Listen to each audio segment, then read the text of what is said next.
So levels of involvement in global marketing, ঠিক আছে? তো গ্লোবাল মার্কেটিং এ কি কি লেভেলস অফ ইনভলভমেন্ট আছে সেটা আমরা একটু দেখি তাহলে। হ্যাঁ, তাহলে ফার্স্ট অফ অল প্রথম স্টেপটা হচ্ছে যে আমাদের ডোমেস্টিক মার্কেটিং, যেটা আমরা সাধারণত লোকালি করি। আপনারা যে কোম্পানিতে আছেন, ব্যাংকে বলেন, এফএমসিজিতে বলেন, বা আপনারা এই যে সোশ্যাল কোম্পানিতে, যে সবগুলো যেগুলো হচ্ছে আমাদের সাধারণত ডোমেস্টিক মার্কেটিং এর মধ্যে পড়ে, তাই না? তো ডোমেস্টিক মার্কেটিং এর মধ্যে কি কি আছে? আপনার all marketing strategies focus on the market in the country of origin. মানে আপনার within the country, origin country মানে যেখান থেকে আপনার ওই কোম্পানির উৎপত্তিটা হচ্ছে, সেখান থেকে সাধারণত আমরা ওটাকে বলতেছি হচ্ছে আপনার ডোমেস্টিক মার্কেটিং।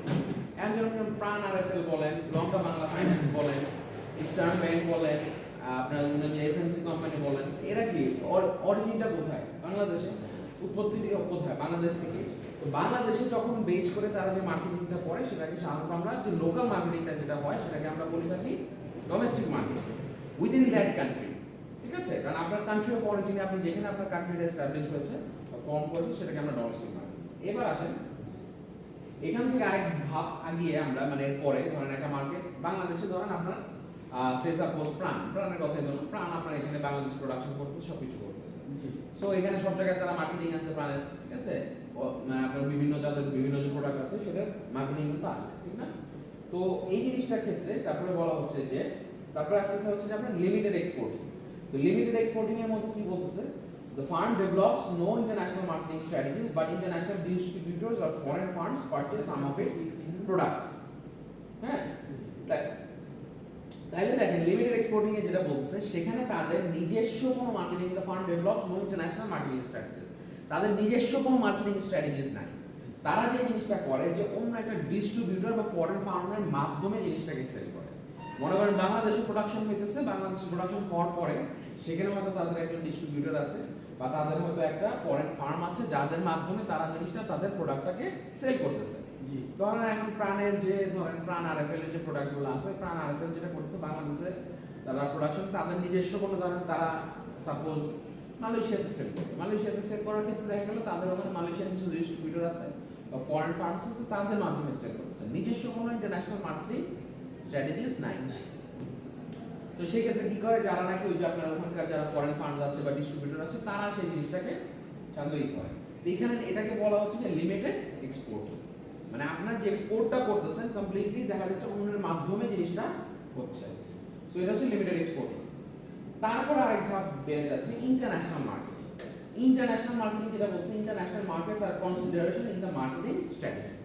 তখন আর আপনি ইন্টারন্যাশনাল মার্কেটিং এর ক্ষেত্রে, যেটা আমরা মেইন আমাদের সাবজেক্ট মডিউল যেটা ইন্টারন্যাশনাল মার্কেটিং, সেখানে যেটা হচ্ছে যে আমরা তখন আর অন্য কারোর উপর ডিপেন্ডেন্ট করতেছি না, যে আমি আরেকজনের ডিস্ট্রিবিউটরের মাধ্যমে বা ফরেন ফার্মের মাধ্যমে সেল করবো, সেটা না করে আমি নিজে ডিরেক্টলি সেল করতেছি, এবং আমার নিজস্ব কিছু ইন্টারন্যাশনাল মার্কেটিং স্ট্র্যাটেজিস আছে।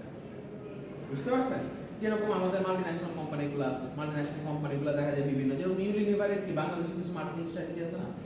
ইউনিলিভার কি মাল্টিন্যাশনাল কোম্পানি, তো ইউনিলিভারে বাংলাদেশে বিভিন্ন ধরনের মার্কেটিং স্ট্র্যাটেজিস আছে।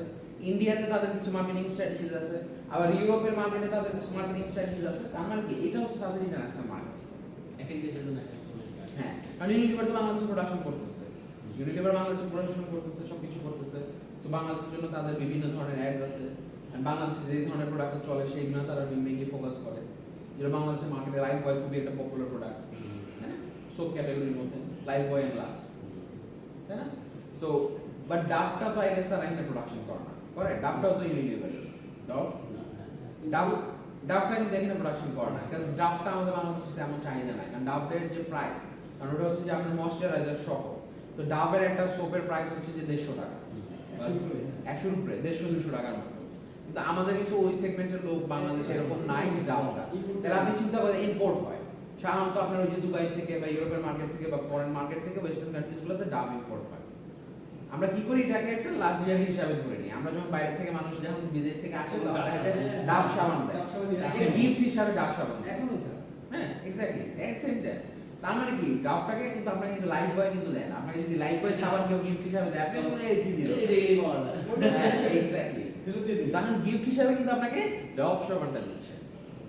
এবং এটা প্রিমিয়াম ফিল আছে, এটা একটা ময়শ্চারাইজার আছে, সোপ উইথ ময়শ্চারাইজার, ঠিক আছে? তো চাইলে তো ইউনিলিভার এটা এখানে প্রডিউস করতে পারে, তো কেন করতেছে না? বিকজ এটা মার্কেটিং স্ট্র্যাটেজি, তাদের যে সেগমেন্ট, টার্গেট সেগমেন্ট বাংলাদেশে, ওই সেগমেন্টটা এখানে নাই। সো তো দ্যাটস ওয়াই এটা ফরেন মার্কেটসে সাধারণত অ্যাভেলেবেল, যেটার কারণে তাদের ইন্টারন্যাশনাল মার্কেট স্ট্র্যাটেজিটা ওখানে থাকে। তো ওয়ারাস বাংলাদেশে যেটা চাহিদা আছে, বাংলাদেশে প্রিমিয়াম সেগমেন্টে আমরা ধরলে কি ধরি, লাক্সকে ধরি, লাক্স সাবান আমরা ইউজ করি। আর মোটামুটি আমরা যদি হাইজিন ধরি, তা হাইজিন ধরলে আমাদের কি হয়, আমাদের লাইফ বয়, ঠিক না? তো লাইফ বয়টাকে আমরা খুবই পপুলার। তো তাহলে বুঝতে পারছেন তাহলে ইন্টারন্যাশনাল মার্কেটিংটা কিভাবে এক একটা জায়গায় এক এক রকম, দেখছেন? চাইলে কি চাইলে প্রডিউস করতেই পারে, ডাস প্রডিউস করতে পারে না, বাট কেন করছে না? বিকজ ওই সেগমেন্টটা এখানে বাংলাদেশে ওই প্রাইস অনুযায়ী ওই চাহিদা ওই ডিমান্ডটা নাই, খাবে না।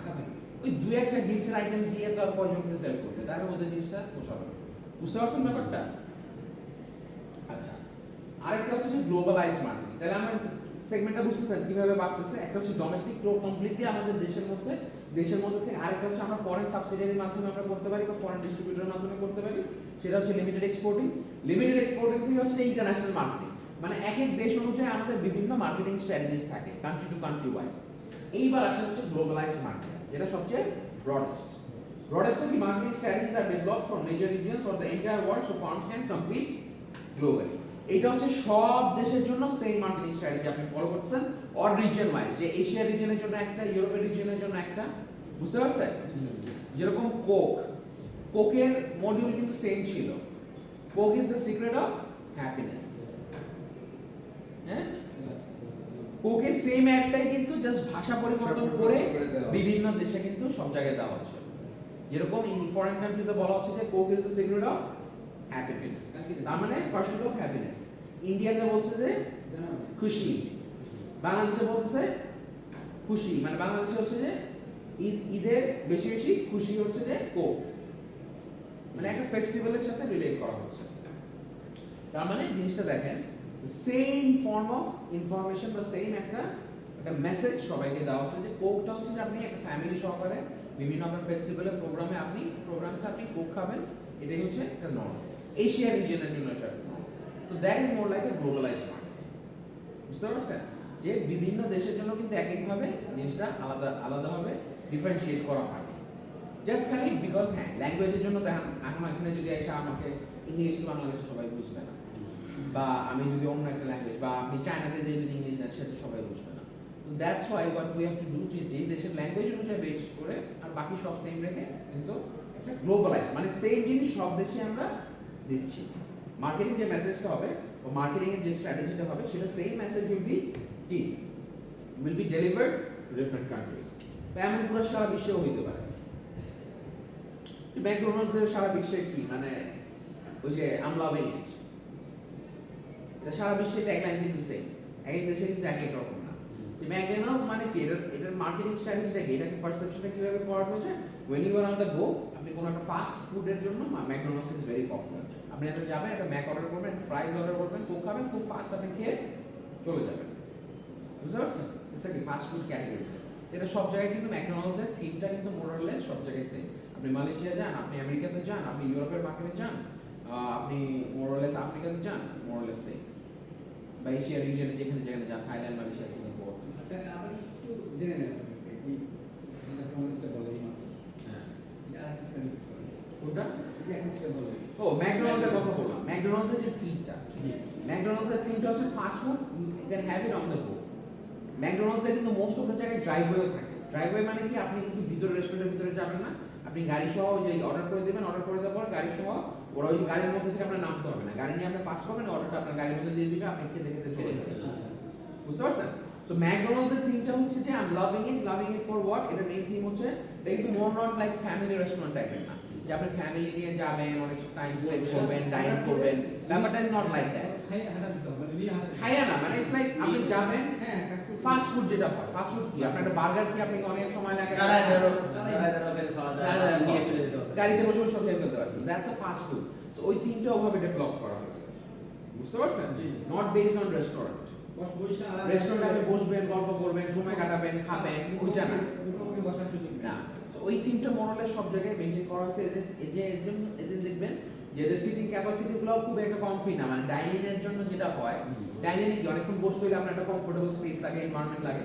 এদের কিন্তু দেখবেন অত না, এদের হচ্ছে যে ফাস্ট মুভ করার জন্য যতটুকু দরকার দাঁড়ায় একটা খাওয়া, বা খুব মানে ওরকম কম্প্যাক্ট সিট সাইজ। এই বলের বাজারই আছে একটা কি? বাজারের ভিতরে ম্যাকডোনাল্ডস? ওইরকম যে তারাই ও আচ্ছা। হ্যাঁ, ওরকম তো আছে। তাহলে চারটা ক্যাটাগরি আমরা বুঝতে পারলাম, বুঝতে পারছেন? একটা হচ্ছে domestic marketing, limited exporting, international marketing and globalized marketing. বুঝতে পারছেন? তার মানে আস্তে আস্তে ধাপ কিন্তু বাড়তেছে, মানে নিজের দেশের থেকে অন্যের মাধ্যমে অন্য দেশে, আবার অন্য দেশের জন্য কিছু সেগমেন্ট, আবার হচ্ছে পুরাটা একটা জিনিস দিয়ে আমরা কি চারটে ধাপে আসলাম স্যার জি হ্যাঁ, এটা বেশি important. Levels of involvement in global marketing, international marketing লেভেলে এই জিনিসটা খুব ইম্পর্টেন্ট। জি এটা স্যার আচ্ছা, তারপরে দেখেন এবার ইন্টারন্যাশনাল ইনভলভমেন্টটা দেখেন, পরের স্লাইডটাতে যান, কি বলছে দেখেন। Importing, G. The purchase of products from a foreign source. Import আমরা তো করি, তাই না? ইন্টারন্যাশনাল ইনভলভমেন্টের ক্ষেত্রে অনেক সময় তো আমরা ইম্পোর্টও করে থাকি। ইম্পোর্ট করি না, ইম্পোর্ট করে এনে বাংলাদেশে সেল করছি না, এরকম অজর মানে মেজরিটি বরঞ্চ ইম্পোর্টেড গুডস বাংলাদেশে, তাই না? আর এক্সপোর্টিং হচ্ছে the sale of products to foreign markets. Import export আমরা তো জানি। এক্সপোর্ট যেটা আমরা সেল করি বাইরের দেশে, আবার ইম্পোর্ট যেটা আমরা কিনে বাংলাদেশে নিয়ে আসি, right? That is what is importing and exporting. আচ্ছা, স্যার লাগেজটা কি ইম্পোর্টিং এর মধ্যে? হ্যাঁ, লাগেজ মানে তো ডেফিনেটলি ইম্পোর্টিং এর মধ্যে। লাগেজের মধ্যে আবার ওই জিনিসটাকে একটা বলে গ্রে মার্কেটও বলে। গ্রে মার্কেটের নাম তো আছে। হ্যাঁ, ভ্যাট ট্যাক্স পায়, হ্যাঁ, ভ্যাট ট্যাক্স ফাঁকি দিয়ে জিনিসটাকে ইম্পোর্ট করে ট্যাক্স গভর্নমেন্টকে এক্সাইজ ডিউটিগুলো ফাঁকি দিয়ে নিয়ে আসে, ওটাকে গ্রে মার্কেট বলে। এটা গ্রে মার্কেট। যেগুলো ভ্যাট ট্যাক্সের আওতামুক্ত, আওতামুক্ত না, আওতামুক্ত কিন্তু আমরা ওই ফাঁকি দিয়ে নিয়ে ফাঁকি আসি। দিয়ে নিয়ে আসা, ওইটা হচ্ছে আমরা দেখা যাচ্ছে যে ফাঁকি দিয়ে জিনিসটা গ্রে মার্কেটে, এখন আওতামুক্ত এনে ওটা তো গভর্নমেন্ট আপনাকে তো পারমিশন দেয় না যে আপনি এনে এটা বিক্রি করবেন। বিক্রি করার কিন্তু পারমিশন নেই, আপনি ইউজ করতে পারবেন। ইউজ করার জন্য আপনি দুইটা না তিনটা সেলফোন ক্যারি করতে পারবেন, সেটা আপনি ইউজ করতে পারবেন। কিন্তু আপনি যদি আইনে ওটা বিক্রয়ের পারপোজে আনেন, সেটা তো আপনার that's what is your grey market, যে ট্যাক্স ফাঁকি দিয়ে আপনি আনতেছেন। বুঝতে পারছেন? লাগেজ মার্কেট যেটা, আপনি আপনার ব্যবহার্যের কথা বলে আপনি ওটা নিয়ে এসে না বিক্রি করে দিতেছেন।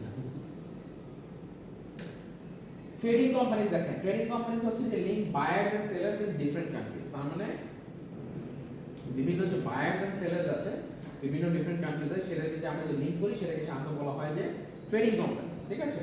যেমন not involved in actual manufacture of products, market and take title goods to facilitate overseas exchange trading. তার মানে ট্রেডিং যে কোম্পানি আছে তারা অন ইওর বিহাফ তারা হচ্ছে যে আপনার জন্য বাই এন্ড সেলটা করে দিবে, তারা but they will not manufacture or produce.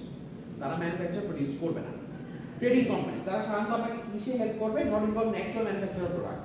তারা সাধারণত আপনার জন্য ম্যানুফ্যাকচার বা প্রোডাকশনে যাবে না, তারা যেটা করবে তারা they will take market and take title goods to facilitate overseas exchange trading. ওই যে আমরা যেটা বললাম লিমিটেড এক্সপোর্টিং এ, যে অন্যের মাধ্যমে একটা ফরেন সাবসিডিয়ারি বা একটা ফরেন ডিস্ট্রিবিউটরের মাধ্যমে, তো টাইটেলটাই তারা নেবে।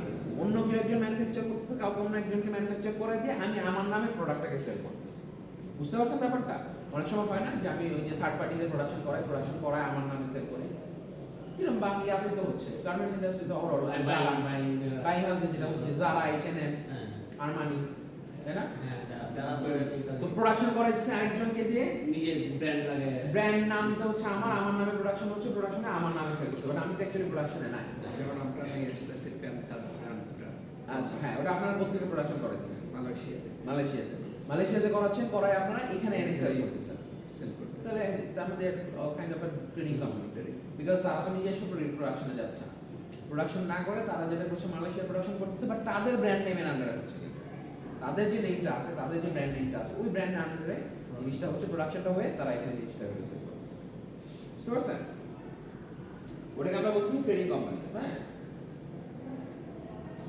আমাদের কোম্পানিতে সব ধরনেরই আছে, মানে মার্কেটিং এর এক্সাম্পল, যেমন ম্যানুফ্যাকচারিং এর ক্ষেত্রে আমরা ম্যানুফ্যাকচারার সিলেক্টেড করি। আপনারা যে মোটরসাইকেল ম্যানুফ্যাকচার করতেছেন, কিন্তু ওই প্রোডাক্টটা কিন্তু তারা ট্রেডিং কোম্পানি হিসেবে কাজ করতেছে।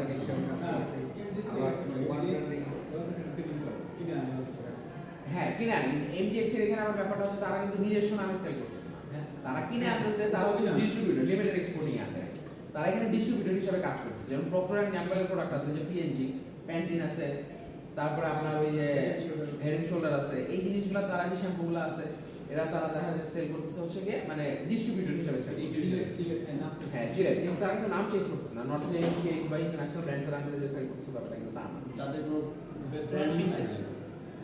সো লাইসেন্সিং তো আমরা পরের স্লাইডে দেখেন ইন্টারন্যাশনাল গভর্নমেন্টের ক্ষেত্রে লাইসেন্সিং আমরা তো অলরেডি পড়ছি, যে আমরা পড়ছিলাম an alternative to direct investment requiring the licensee to pay commissions on or royalties on sales or supplies used in manufacturing. Licensing আমরা যেটা বলছিলাম যে একটা ডিরেক্ট ইনভেস্টমেন্ট যেটা নাকি আপনার লাইসেন্স লাগে টু পে কি কমিশনস অর রয়্যালটিজ। তো কমিশনস আর রয়্যালটিজ দেওয়ার জন্য on sales or supplies used in manufacturing. তার মানে ম্যানুফ্যাকচারিং এর জন্য আমরা যে কমিশনসটা দেই বা রয়্যালটিজটা দেই অন সেলস এর উপরে, সেটাকে আমরা সাধারণত কি বলছি, লাইসেন্সিং। যে আমরা ডিরেক্ট ইনভেস্টমেন্ট করব, ডিরেক্ট ইনভেস্টমেন্ট করে আমরা কি সাধারণত কমিশন দিব বা রয়্যালটিজ দিব on our supplies or direct sales এর উপরে। বুঝতে পারছেন? আর ফ্র্যাঞ্চাইজিং তো আমরা খুব ভালো করে জানেন যে KFC বলছি, পিজা হাট বলছি। আর ফর্ম অফ লাইসেন্সিং, লাইসেন্সিং একটা ফর্ম ফ্র্যাঞ্চাইজিং এ which the franchisor grants the franchisee the right to market its products in accordance with the franchisor's standards.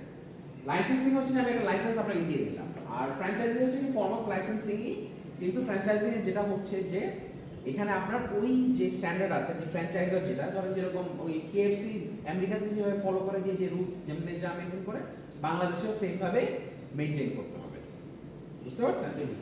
আর লাইসেন্সিংটা হচ্ছে একটা পারমিশন দিয়ে দিলাম, পারমিশন ওই অনুযায়ী আপনার যেভাবে আপনি কোকের লাইসেন্সিং দিয়ে দিচ্ছে আব্দুল মোনেমকে, তারপরে আপনার ওই যে প্রাণ আরেফেলকে। তো এরা এখন নিজেদের মতো করে নিজেদের ফ্যাক্টরি সেট আপ করে তারা তাদের মতো প্রোডাকশন করছে। তখন কোকের এগেইনস্টে তারা জাস্ট একটা রয়্যালটিজ এন্ড কমিশনস পাচ্ছে। কিন্তু KFC এর ক্ষেত্রে কিন্তু ফ্র্যাঞ্চাইজিং সেম না। KFC এর একটা লাইসেন্সিং, কিন্তু এটা হচ্ছে পার্ট অফ ফ্র্যাঞ্চাইজিংটা হচ্ছে পার্ট অফ লাইসেন্সিং। কিন্তু এখানে যেটা হচ্ছে একদম স্ট্রিক্টলি, একদম আমেরিকায় বসে যেমন খাইলে KFC যেমন মনে হবে, এখানে রেস্টুরেন্টে বসে যাতে সেম ফিলটাই হয়। বুঝতে পারছেন? এনভায়রনমেন্ট, অ্যাম্বিয়েন্স, ওভারঅল রেস্টুরেন্টের লুকস সবকিছু। স্যার আপনি কেমন গেছেন? আপনি মিলে দেশি সাথে মিলে? হ্যাঁ মিলে তো, কোনো ডিফারেন্স নাই। হ্যাঁ মোরলেস। তাহলে ওকে টেস্ট যে আমরা তো বাইরে যাই, টেস্ট তো মোরলেস হয়, কারণ ওরা তো যে বলে বাইরে থেকে চিকেনটা নিয়ে আসে, আচ্ছা সোর্সিংটা করে বাইরে থেকে বলে চিকেনটা বাইরে না? বলে। আমরা যখন বাইরে গেছি তো মাঝে মাঝে যাই, তখন আমরা ওই KFC খুঁজি, কারণ বাংলাদেশে যে KFC ফ্লেভারটা আছে ওখানে তো সেম জিনিস পাওয়া যায়, বাইরে তো না পাওয়া যায় না। হ্যাঁ তো সেক্ষেত্রে আমরা যদি KFC খুঁজি, KFC কোথায় আছে? ইন্ডিয়া আছে না? KFC তো হ্যাঁ খুব একটা ওরকম ডিফারেন্স নাই, Same, সেম ইন্ডিয়া তো আছে। হ্যাঁ হ্যাঁ ইন্ডিয়াতে আছে না, আমাদের চলে গেছে। খালি স্যার ব্যাংককে করে ওই আমাদের কি খাইছিলাম, মামুনি গেছে এই বার্গার খাওয়াইছে, বার্গার বিফ বার্গার, কিন্তু পরে স্যার বুঝলাম যে কি বিফ ইয়ে ছিল হ্যাম ছিল সুগার স্যার ওখানে চলে ব্যাংকক। আমাদেরকে বিফ বিফ করে করে International development আমাদের contract manufacturing hire a foreign firm to produce a designated volume of product to specification. Contract manufacturing মানে কি? একটা কন্ট্রাক্ট দিয়ে দিয়েছিলেন ম্যানুফ্যাকচারিং করার, একটা ফরেন ফার্ম করে দিলেন, সেটা to produce a designated volume of product or specification.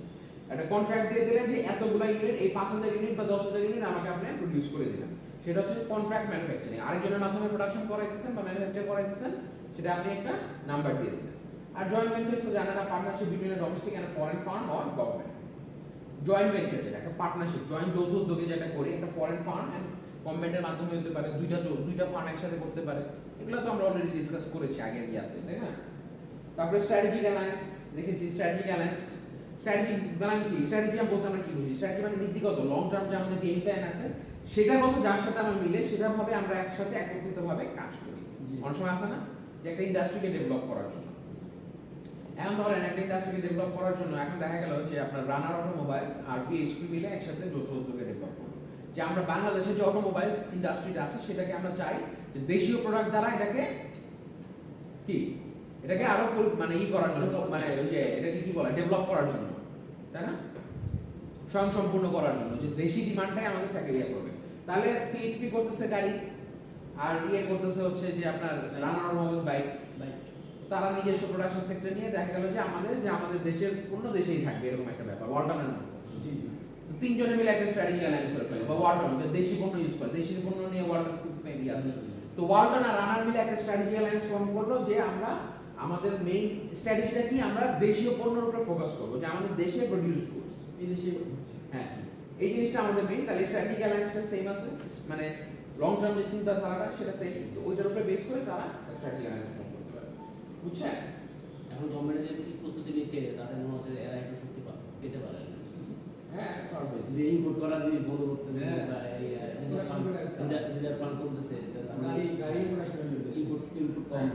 স্বাভাবিক আছে, চাহিদা বাড়তেছে, মানুষের জিডিপি বাড়তেছে, জীবন মান বাড়তেছে। আগে কয়জন গাড়ি ব্যবহার, সেটাই। পার্সোনাল গাড়ি কয়জন ছিল, আর এখন দেখেন এমন আমি লোক চিনি যাদের মানে আগে সবাই একটা চিন্তা করতে একটা সময় যে আমার আগে একটা বাড়ি হইতে হবে, ছাদ হইতে হবে, তারপরে আমি গাড়ির কথা চিন্তা করবো কি।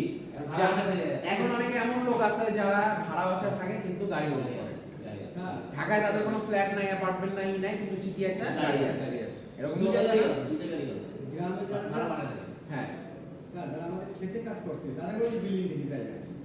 ওইটা তো আছে না। আমি যেটা বলছি আমাদের সোসাইটিটা চেঞ্জ হয়ে গেছে। এখন আগে আমরা একটা চিন্তা করতাম যে গাড়ি অনেক পরের বিষয়। আগে হচ্ছে আমার একটা বাড়ি থাকতে হবে, বাড়ি থাকতে হবে। একটা বাড়ি হইলে মাথার উপরে ছাদ হইলে তারপরে আমি গাড়ি থাকার চালাচ্ছি। একটা ব্যবস্থা। এরকম কিন্তু একটা ইয়া ছিল, থাকার আগে বাসস্থান, তারপরে হচ্ছে যে এরকম এটা। আর এখন কিন্তু মানুষ ওরকম চিন্তা করে না। যেটা ভাড়া থাকে কিন্তু ভাড়া থাকলেও তাদের নিজস্ব পার্সোনাল গাড়ি আছে। এর অনেক কারণ আছে, কারণ ফ্ল্যাট কিনা অনেক ক্ষেত্রে লস। টাকা আটকে দিল।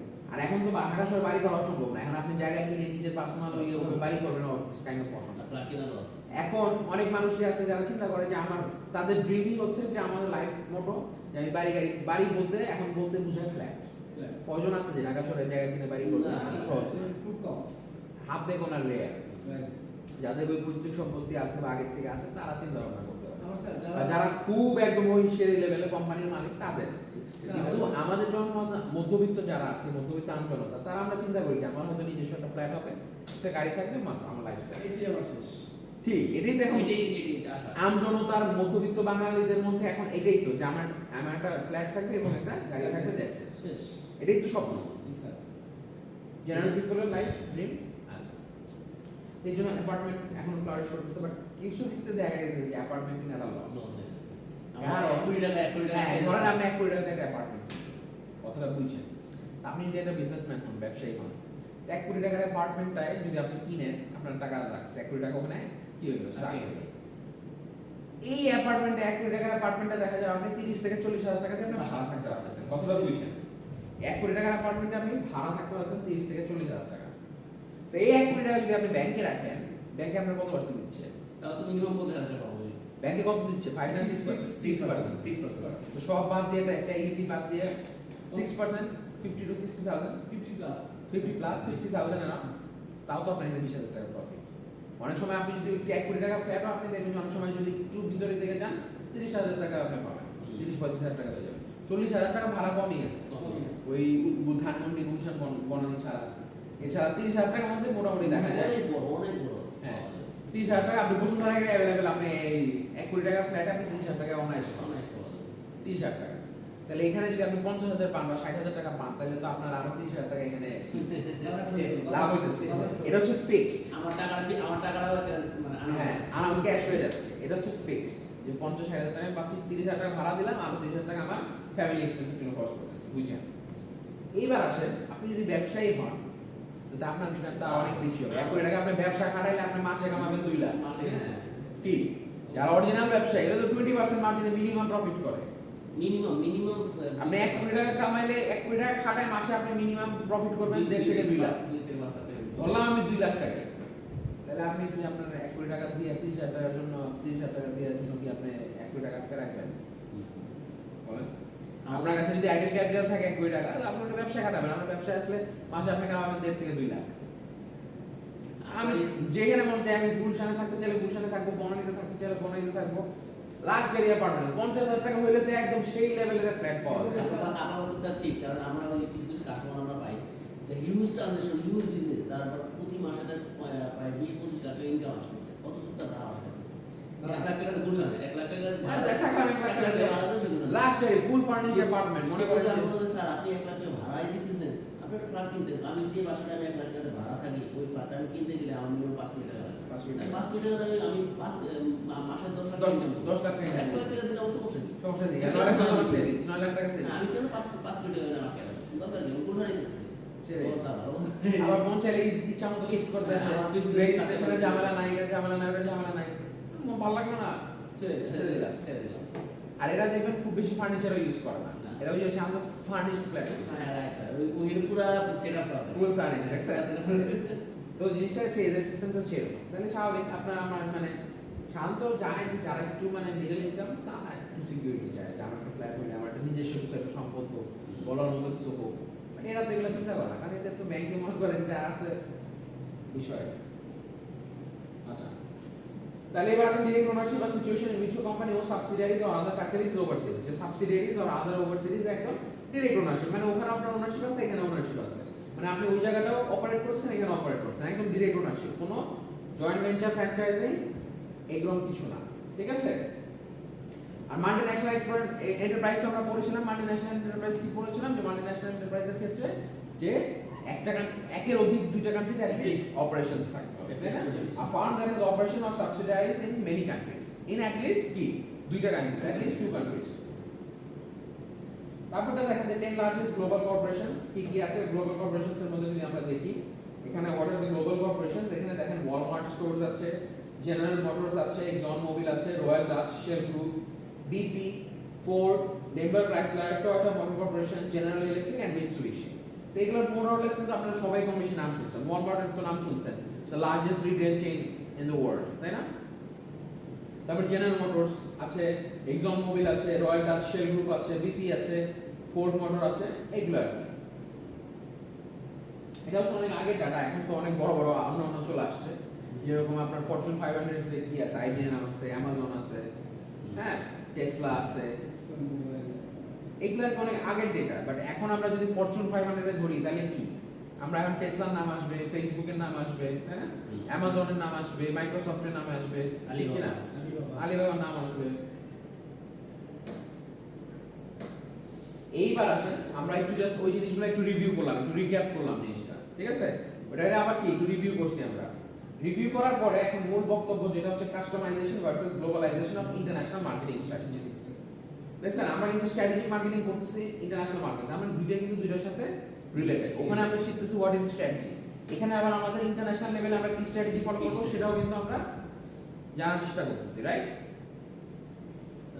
ওই স্ট্র্যাটেজি মার্কেটিং এর ভিতরে তো ইন্টারন্যাশনাল হ্যাঁ স্ট্র্যাটেজি মার্কেটিং তো সেটাই। তাহলে এখানে দেখেন যে কাস্টমাইজেশন মানে কি, একটা আছে আপনি রেডিমেড কিনেন, কথাটা বুঝছেন, আরেকটা আছে আপনি যে নিজের মানে টেইলরড মেড মানে কি, আপনি একটা শার্ট প্যান্ট বানাবেন, আপনি নিজের একদম ফিটিং মতো করে আপনার মতো করে আপনি টেইলরড মেড বানাবেন, that is what is customization. আপনি নিজের মতো করে এটা আপনি দিবেন না, পকেট আপনি দিবেন, স্যুটের আপনি ইয়াটা এরকম হবে, কলারটা দিবেন, 4টা বাটন থাকবে না 3টা বাটন থাকবে, কয়টা পকেট হবে, অর্ডার দিয়ে বানানো, প্যান্টটা কি ফিটিং হবে নাকি একটু হালকা লুজ থাকবে, হ্যাঁ, একদম কাস্টমাইজেশন যেটাকে বলে, versus globalization of international marketing.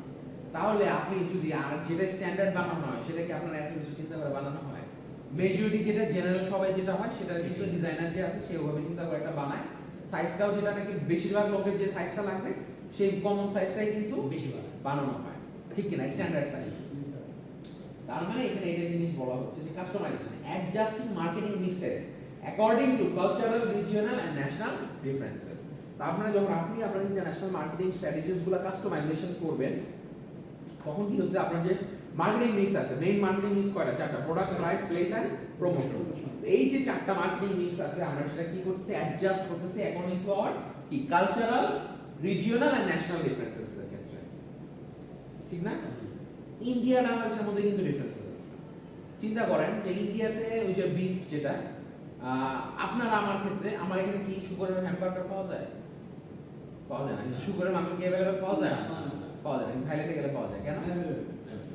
Available basis, কেন? আমরা বিফ এখানে পাওয়া যায়, ইন্ডিয়াতে পাওয়া যায়, ইন্ডিয়াতে পাওয়া যায় না, কেন?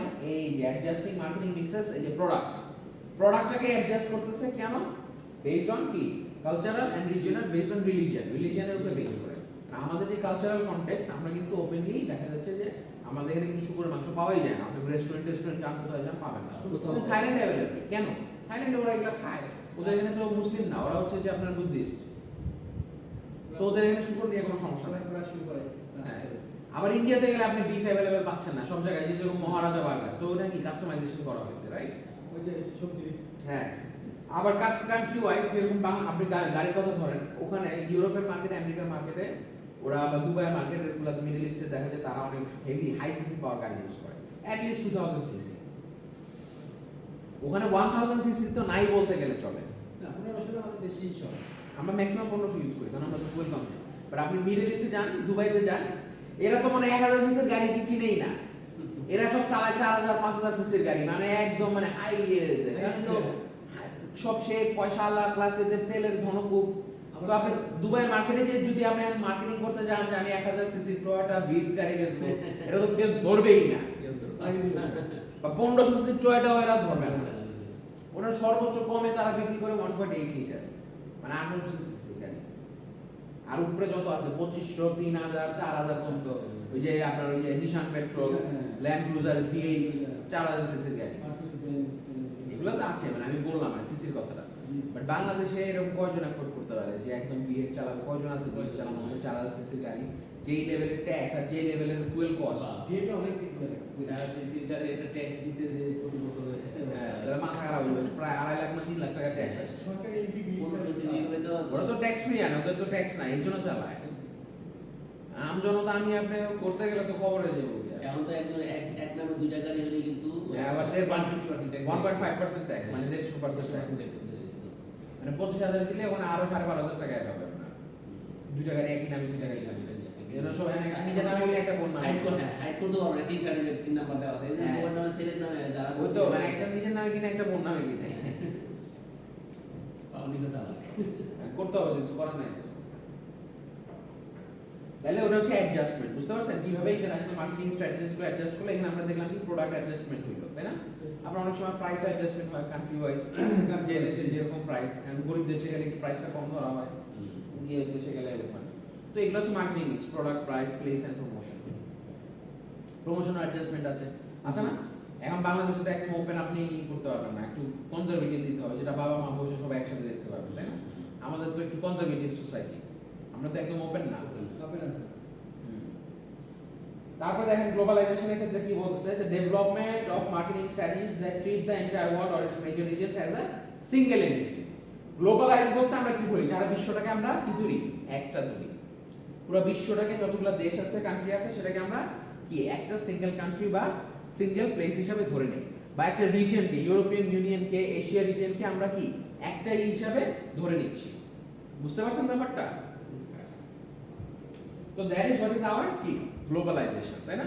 গ্লোবালাইজ একটু আগে আমরা যেটা বলছি যে পুরা the development of marketing strategies that treat the entire world, পুরো বিশ্বটাকে তারা কি অ্যাজ আ সিঙ্গেল এন্টিটি হিসাবে ধরে নিচ্ছে, একটা সিঙ্গেল কান্ট্রি হিসাবে ধরে নিচ্ছে। পুরো বিশ্বে যতগুলো দেশ আছে একটা সিঙ্গেল কান্ট্রি হিসাবে ধরে নিচ্ছে। That is what is globalization, বিশ্বায়ন। বুঝতে পারছেন? মনে থাকবে তো গ্লোবালাইজেশন বললে কথাটা খেয়াল হবে তো? জি স্যার। তাহলে কি বলছে? Include standardization of products, promotion campaigns, prices and distribution channel. যেরকম অ্যাপলের আইফোন, জি।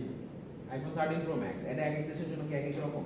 না সব তো সেম। সবচেয়ে সিঙ্গাপুর থেকে কিনলেও যা, আমেরিকার মার্কেট থেকে কিনলেও তা, চায়না থেকে কিনলেও তা, আবার মিডল ইস্ট দুবাই থেকে গেলেও তা। ইউনিক ফিচার সব জায়গায়, স্ট্যান্ডার্ড ফিচার্স। এটা কি এমন আছে যে এই সিঙ্গাপুরে কিনলে ক্যামেরা বেশি, মালয়েশিয়া কিনলে ক্যামেরা কম, মানে ইয়া কম, প্রসেসর বেশি, এরকম কিছু আছে না? প্রাইসও মোটামুটি কিন্তু স্ট্যান্ডার্ড। কিন্তু স্যার অনেকে তো বলে যে চাইনিজের ল্যাঙ্গুয়েজটার ব্যাপার আছে, ল্যাঙ্গুয়েজটা একটু ল্যাঙ্গুয়েজের জন্য একটু টাইম দিতে হবে। আপনি চাইলে বাংলা ল্যাঙ্গুয়েজ সেট আপ করতে পারবেন, এরকম মানে তার মানে কি জিনিসটা কি স্ট্যান্ডার্ডাইজ প্রোডাক্ট। স্ট্যান্ডার্ডাইজ মানে সেম জিনিসটা আমি সবাইকে দিচ্ছি। ওই যে যেটা আমরা বললাম যে টেইলরড মেড, একটা হচ্ছে টেইলরড মেড হচ্ছে কাস্টমাইজেশন, আর একটা হচ্ছে যে রেডিমেড। সোজা কথা, রেডিমেড কি সবার জন্য তো সেম, বুঝতে পারছেন? এটাই তার মানে যেটা বলছে যে আপনার এই যে promotion, campaigns, prices and distribution, এটা স্ট্যান্ডার্ডাইজ করা হয়। তারপরে কি থিঙ্ক গ্লোবালি, অ্যাক্ট লোকালি, মানে আপনি চিন্তা করবেন গ্লোবালি এবং অ্যাক্ট করবেন কিভাবে? লোকালি। বুঝতে পারছেন? Think globally and act locally. এবার আসেন যেটা বলতেছে যে customization versus globalization of international marketing strategies এর কি বলতেছে? Effect of a firm having a global presence. একটা গ্লোবাল প্রেজেন্স যদি থাকে, সেই ক্ষেত্রে একটা ফার্মের কি কি এফেক্ট হতে পারে সেটা আমরা একটু দেখি।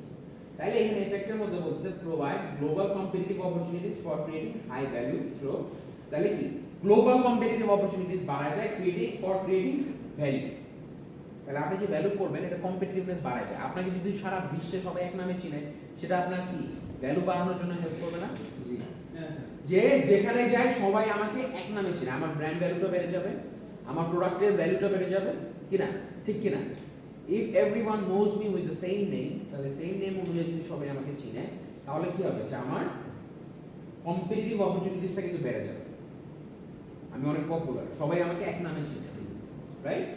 তাহলে এখানে হচ্ছে adapting to local market differences, but এখানে ভ্যালু থ্রো কি লোকাল মার্কেট যে ডিফারেন্সেসগুলো আছে সেগুলো আমি অ্যাডাপ্ট করে ফেলবো। Exploiting economies of global scale and scope, তার মানে কি আপনার ওই যে বারবার ওই লোকাল মার্কেট ইকোনমিক্সের সাথে কিন্তু আপনার করতে হচ্ছে না।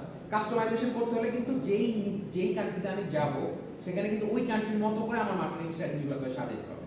বাট আমি যখন গ্লোবালাইজেশন করব তখন কিন্তু সেম স্ট্র্যাটেজি দিয়ে আমি সব দেশে একই রকম, তাহলে আমার তো ঝামেলাটা কমে যাচ্ছে, ইকোনমিক্স অফ স্কেল হচ্ছে, তাই না? কেন একটা দিয়ে সব জায়গায় চালাই দিতেছি, আর ওখানে কি প্রত্যেকজনের জন্য আলাদা আলাদা আলাদা করে, প্রত্যেকজনের জন্য যদি আলাদা আলাদা করতে হয়, রান্না করতে হয়, কেউ খিচুড়ি খাবে, কেউ ভাত খাবে, কেউ পোলাও খাবে, তাহলে কত সময় লাগে? আর আমি খিচুড়ি ভাত রাঁধছি, সবাই কোনো আর ভাত খাবে, তাহলে কি জিনিসটা সহজ হয়ে গেল না? ইকোনমিক্স অফ স্কেল হয়ে গেল না? ঝুঁকি মানে কমে গেল, সময় কম লাগবে, টাইম কম লাগবে, মানি কম লাগবে। বুঝতে পারছেন ব্যাপারটা? তাহলে এইটাই বলছে exploit economics of global scale and scope. আমরা ইকোনমিক্স অফ গ্লোবাল স্কেল কারণ যখন হবে, যখন সবার জন্য সেম হবে, তখন আপনি অনেক কম খরচে জিনিসগুলা করতে পারবেন। বুঝতে পারছেন? Acquiring optimal locations for activities and resources. এখন আপনি দেখলেন যে আপনার ওই জায়গায় ট্যাক্স খুব যে কম এবং গভর্নমেন্টে কর্পোরেট প্রফিট অনেক কম দিতে হয়, তাহলে আপনি ওখানে প্রোডাকশন করে সব জায়গায় আপনি লাগিয়ে এক্সপোর্ট করে দেন। যে আপনার ট্যাক্স হলিডে দিল, গভর্নমেন্ট সুযোগ সুবিধা দিল, কর্পোরেট ট্যাক্স অনেক কম, কর্পোরেট ট্যাক্স মাত্র 10%, কোনো কান্ট্রিতে 40%ও আছে কর্পোরেট ট্যাক্স। তো যেই দেশে কর্পোরেট 10% এবং অনেক ভিন্ন ধরনের সুযোগ সুবিধা আছে, ডিউটিস নাই, এরকম এখন শ্রীলঙ্কা ইনভেস্টমেন্টের কথা যদি চিন্তা করি, কেউ তো যাবেই না ইনভেস্ট করতে। শ্রীলঙ্কা কি করে দিল যে ধরেন আলটিমেটলি ঘুরে তো দাঁড়াবে শ্রীলঙ্কা না এক সময়, যে কোনো কর্পোরেট ট্যাক্স নেই, গভর্নমেন্ট কোনো ট্যাক্স দিতে হবে না। তাহলে যে সব ইনভেস্টমেন্ট কোম্পানিগুলো আছে, তাহলে শ্রীলঙ্কা কি একটা লুক্রেটিভ ডেস্টিনেশন হইতে পারে যদি সুযোগ সুবিধা থাকে, পাওয়ার ডেভেলপমেন্ট সবকিছু যদি মেইনটেইন করতে পারে। না হলে তো ট্যাক্স না নিলে কখনোই কেউ যাবে না যদি ওই সব সাপ্লাইজগুলো না দিতে পারে, যে পাওয়ার, বিদ্যুৎ এগুলো যদি প্রোভাইড না করতে পারে। আমি বলছি কিছু কিছু দেশের ক্ষেত্রে দেখা যাচ্ছে যে আপনার সুযোগ সুবিধা থাকে, ফরেন ইনভেস্টমেন্ট অ্যাট্রাক্ট করার জন্য তারা গভর্নমেন্ট ট্যাক্স অনেক কমায় দেয়, কর্পোরেট ট্যাক্স কমায় দেয়, হ্যাঁ, ইনভেস্টর আসুক, যাতে ইনভেস্টার আসে না, ট্যাক্স হলিডে দেয় না, এরকম। তো যে acquiring optimal locations for activities and resource, তো আপনি যেখানে পাবেন ওখানে সেটআপ করবেন, সেটআপ করে আপনি প্রোডাকশন দিয়ে সব জায়গায় এক্সপোর্ট করে দিলেন, সুবিধা না? Maximising the transfer of knowledge across locations, তার মানে গ্লোবালাইজেশন যখন হয় তখন কি হয়? ম্যাক্সিমাইজেশন হয় না, ট্রান্সফার অফ কি হয়? নলেজ হয় অ্যাক্রস লোকেশনস। বিভিন্ন লোকেশনের ক্ষেত্রে আপনার কি হচ্ছে? ট্রান্সফার অফ নলেজ হচ্ছে, মানে একটা দেশের থেকে আপনি আরেকটা দেশে কি হচ্ছে? নলেজটাকে ট্রান্সফার করতেছেন, রাইট? তো এটা তারপরে ফাইনালি লাস্ট স্লাইডটা আমাদের, after reviewing this chapter you should be, দেখেন কি কি আমরা শিখলাম, understand the nature of global markets and international marketing. তার মানে আমরা এখানে তফাৎটা বুঝলাম global marketing and international marketing. সেখানে তফাৎটা কি বলেন তো international marketing and global marketing এর মধ্যে? এবার কি আপনারা clear? Global marketing and international marketing বলেন তফাৎ কি, মেইন ডিফারেন্সটা কি বলেন, যেমন ভাই বলেন। গ্লোবাল মার্কেটিং এ দেখা যাচ্ছে ডোমেস্টিক মার্কেটিং এর ক্ষেত্রে দেখা যায় একটা কান্ট্রি করা হয়। না ইন্টারন্যাশনাল মার্কেটিং আর গ্লোবাল মার্কেটিং। ইন্টারন্যাশনাল মার্কেটিং এর ক্ষেত্রে আমার ন্যাশনাল অ্যাসপেক্টে মানে 2টা বা 3টা দেশের বাইরে আমার মার্কেটিং থাকতে হবে। আর একটা বলছে শপের যে অ্যাড্রেস দিলেন, না ইন্টারন্যাশনাল মার্কেটিং এটা একটু বুঝুন, খুব গুরুত্বপূর্ণ। আমরা জিনিসটা গ্লোবালাইজেশন ইন্টারন্যাশনাল এবং গ্লোবাল এই দুটো জিনিসকে একত্রিত করে ফেলি। এই দুটো জিনিসের ডিফারেন্সটা বুঝেন, ইটস ভেরি ইম্পর্টেন্ট। এটা আপনাদের যে কোনো জায়গায় এটা খুব লাগবে, দরকারি, আপনার বাস্তব জীবনে। ইন্টারন্যাশনালটা হচ্ছে কান্ট্রি স্পেসিফিক, আপনি অ্যাব্রডে সেল করতেছেন, বুঝছেন? ইন্টারন্যাশনাল কান্ট্রি স্পেসিফিক, আপনি ইন্ডিয়ায় সেল করতেছেন, আপনি মালয়েশিয়াতে সেল করতেছেন, আপনি সিঙ্গাপুরে সেল করতেছেন, পাকিস্তানে সেল করতেছেন, নেপালে সেল করতেছেন, এক একটা দেশে এক এক ভাবে আপনি সেম স্ট্র্যাটেজি ফলো করছেন, এক একটা স্ট্র্যাটেজি ফলো করতেছেন। আপনি ইন্ডিয়ার মার্কেটে একটা স্ট্র্যাটেজি ফলো করতেছেন, নেপালের মার্কেটে একটা স্ট্র্যাটেজি ফলো করতেছেন, পাকিস্তানের মার্কেটে একটা স্ট্র্যাটেজি ফলো করতেছেন, শ্রীলঙ্কায় একটা ফলো করতেছেন, বুঝছেন ব্যাপারটা আছে।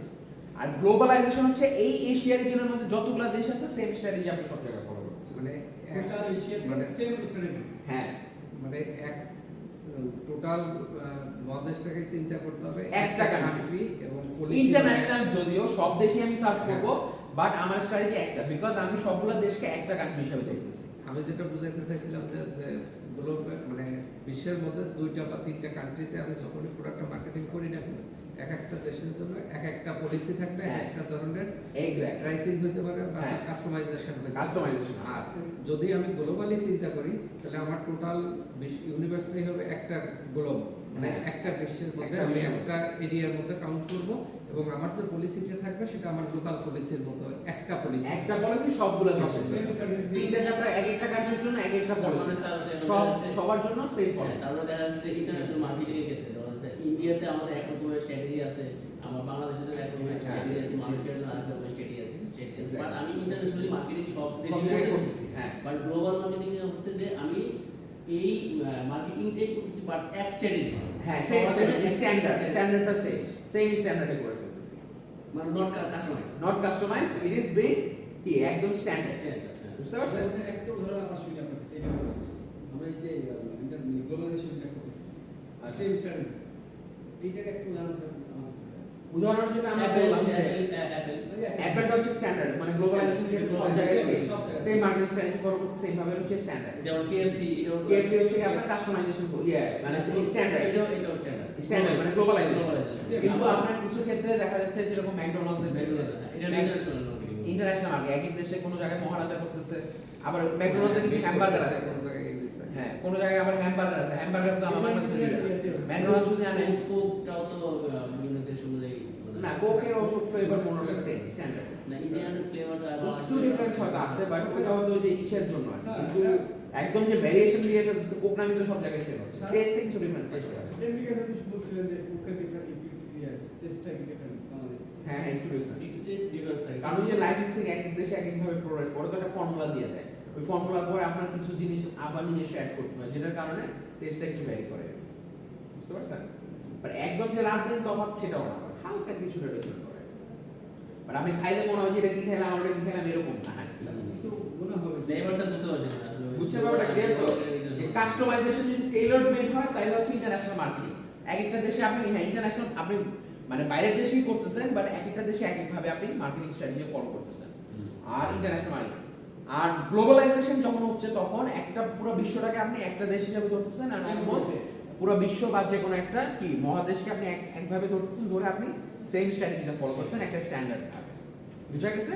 এক্সাম্পল আছে, এই দুইটা জিনিস ডিফারেন্সিয়েট করতে দিলে পারবেন না? Differentiate between international marketing and global marketing with examples. Example সহকারে যদি ডিফারেন্সিয়েট করতে পারি যে ইন্টারন্যাশনাল মার্কেটিং, এই দুইটা জিনিসকে সবাই কিন্তু ভুলায় ফেলে। International marketing and global marketing এটা ভুলায় ফেলে, মানে গ্লোবাল ইন্টারন্যাশনাল একই করে ফেলে জিনিসটাকে, ইন্টারচেঞ্জ করে ফেলে। গ্লোবাল ভাষাটা কিন্তু প্রথম একই মনে হয়, গ্লোবাল ইন্টারন্যাশনাল শুনে কিন্তু মনে হয় বাইরে জিনিস, বাট ডিফারেন্সটা কোথায় বুঝতে পারছেন? ডিফারেন্সটা আছে যে ওই যে প্রথম আসতে পারে যে একটা সারা বিশ্বের এক বা একাধিক কান্ট্রিতে যখন প্রোডাক্টটা করা হবে, মার্কেটিং করা হবে, কিন্তু এক একটা কান্ট্রিতে এক একটা ভিন্ন স্ট্র্যাটেজি ইমপ্লিমেন্ট হবে। হ্যাঁ মানে ইন্টারন্যাশনাল কিন্তু দুটোটাই ইন্টারন্যাশনাল, বুঝতে হবে গ্লোবাল ও ইন্টারন্যাশনাল, ইন্টারন্যাশনাল ইন্টারন্যাশনালি, গ্লোবাল কিন্তু ইন্টারন্যাশনাল, কিন্তু এই গ্লোবালের ক্ষেত্রে দেখা যাচ্ছে সেম স্ট্র্যাটেজি স্ট্যান্ডার্ডটা ফলো করা হয়। স্ট্যান্ডার্ড আর ইন্টারন্যাশনাল ক্ষেত্রে ভিন্ন ভিন্ন ভাবে স্ট্র্যাটেজি ফলো করা হয়। হ্যাঁ, মানে অ্যাডজাস্ট করা হয় বা কাস্টমাইজেশন ডাবসাওয়া তো বাংলাদেশে যে আপনার এরকম ইয়ে হয় না। কি হয় না? না, মানে বাংলাদেশ মানে ইউনিলিভার আর কি কাস্টমাইজেশন হ্যাঁ। এখন না, ব্যবসা হ্যাঁ এখন এক একটা দেশে যে এখানে যে প্রোডাক্ট চলে সেখানে সেভাবে করতেছে, যেখানে যে প্রোডাক্টের চাহিদা আছে, ডিমান্ড আছে। আবার টয়োটার কথা বললাম, যে টয়োটা দেখা যাচ্ছে যে মিডল ইস্টের মার্কেটে টয়োটা কি করবে, সাধারণত লেক্সাসের গাড়ি সেল করবে হায়ার সেগমেন্টে, প্রিমিয়াম, বা ওই যে আপনার যে ল্যান্ড ক্রুজার, প্রাডো বা V8 এইগুলা, লেক্সাস এগুলা। আর বাংলাদেশের মার্কেটে সাধারণত কি করবে, যেগুলো লোয়ার রেঞ্জে গাড়ি আছে 1000 বা 1000 থেকে 1500 সিসির মধ্যে, দেশ অনুযায়ী এগুলাই সাধারণত কিন্তু ইয়া করে, যেটাকে বলে কাস্টমাইজেশন কান্ট্রি ওয়াইজ। বুঝছেন না? তাহলে এটাই হচ্ছে আমাদের major take of our day, যে what differentiate between international and কি গ্লোবাল মার্কেটিং, তাই না? এন্ড কিভাবে কাস্টমাইজেশন করে, আর হচ্ছে কি আমাদের levels of involvement in global marketing চারটা বললাম না? ডোমেস্টিক মার্কেটিং কিভাবে করি, লিমিটেড মার্কেটিং কিভাবে করি, ইন্টারন্যাশনাল মার্কেটিং কিভাবে করি, and globalise marketing.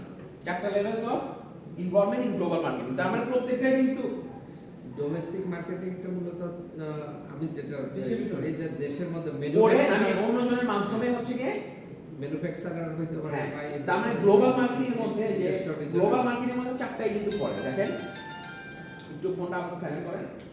Global marketing এর মধ্যে চারটাই কিন্তু পড়তেছে, দেখেন আপনার ডোমেস্টিক মার্কেটিং পড়তেছে, লিমিটেড এক্সপোর্টিং পড়তেছে, ইন্টারন্যাশনাল মার্কেটিং এন্ড গ্লোবাল। তার মানে গ্লোবাল মার্কেটিংটা হচ্ছে সবচেয়ে ব্রড, এটার আন্ডারে সবগুলাই পড়তেছে, বুঝতে পারছেন? কাজ আপনি দেখেন ইন্টারন্যাশনাল মার্কেটিং হচ্ছে আপনি কাস্টমাইজেশন করতেছেন, লিমিটেড এক্সপোর্টিং এ কি করতেছেন আপনি international marketing but international distributors or foreign funds limited exported, মানে আপনি অন্যজনের মাধ্যমে সেল করতেছেন। আর ডোমেস্টিক মার্কেটিং যেটা হচ্ছে যে all marketing strategies focus on the market in the country of origin. তার মানে সবচেয়ে ব্রডেস্টটা হচ্ছে গ্লোবাল মার্কেট। মানে আপনি ডোমেস্টিক মার্কেটিং এর মধ্যেই ডোমেস্টিকটাকে আপনি যখন গ্লোবাল লেভেলে চিন্তা করবেন, তার মানে ডোমেস্টিকে যেটা করতেন আপনি সারা বিশ্বে সেম জিনিসটাই ফলো করতেছেন স্ট্যান্ডার্ড। আমি গ্লোবালটাকে আমি ডোমেস্টিক করে দিলাম। হ্যাঁ, কারণ সব দেশই এখন একটা দেশ, এখন বিশ্বে যত পৃথিবী আছে সব একটা দেশ। আমি ডোমেস্টিক আমরা যখন বলবো মার্কেটিং পুরো বিশ্বে আমার ডোমেস্টিক হয়ে গেল। ডোমেস্টিক হয়ে গেল, আমি সব দেশই আমার দেশ। বুঝতে পারছেন ব্যাপারটা? ক্লিয়ার? তো আজকে আমাদের এই পর্যন্তই, ইনশাআল্লাহ। ক্লাসটা আমরা নিজের মতো করে করি। হ্যাঁ, হ্যাঁ। আপনার ক্লাসটা আমরা নিজের মতো করে পাই।